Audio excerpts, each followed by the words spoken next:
दिल बदल दे, मेरा दिल बदल दे, मेरा दिल बदल दे।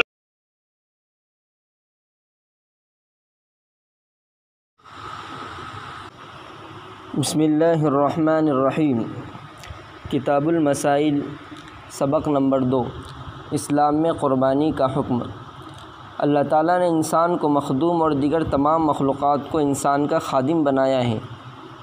उन खादिमों में जानदार भी हैं और बेजान भी हैं। बेजान चीज़ों से तो आदमी नफ़ा उठाता ही है और जानदारों से भी इंतफ़ा उसके लिए जायज़ किया गया है, मगर उनसे इंतफ़ा की शक्लें मुख्तलिफ़ हैं। किसी को सवारी के काम में लिया जाता है, किसी पर बोझ लादा जाता है। बाज़ जानवरों के बालों से फ़ायदा उठाया जाता है। उन्हीं फ़वाइद में से एक अहम फ़ायदा गोश्त खाने का भी है, क्योंकि तबीई तौर पर इंसान गोश्त खोर वाक़ हुआ है। ताहम शरीयत ने ऐसे जानवरों के गोश्त को हराम कर दिया है जिनमें ज़ाहिरी या बातिनी ख़बस पाया जाता हो। चुनांचे खिंज़ीर और सिबाए बाहिम वगैरह ज़ाहिरी ख़बस की वजह से हराम किए गए, जबकि गैरुल्लाह पर भेंट चढ़ाए जाने वाले जानवरों को बातिनी ख़बस की बिना पर हराम किया गया है।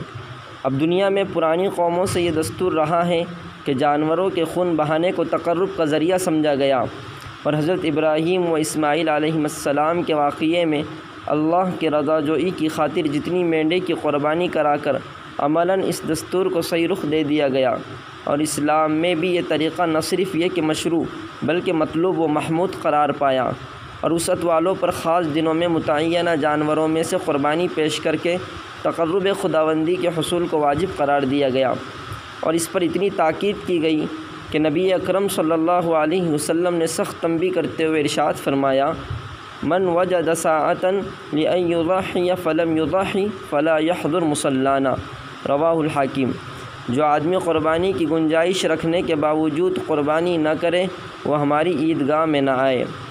पैगम्बर अलैहिस्सलाम के दर्जे बाला इरशाद से इस्लाम में क़ुरबानी की अहमियत का अंदाज़ा लगाया जा सकता है।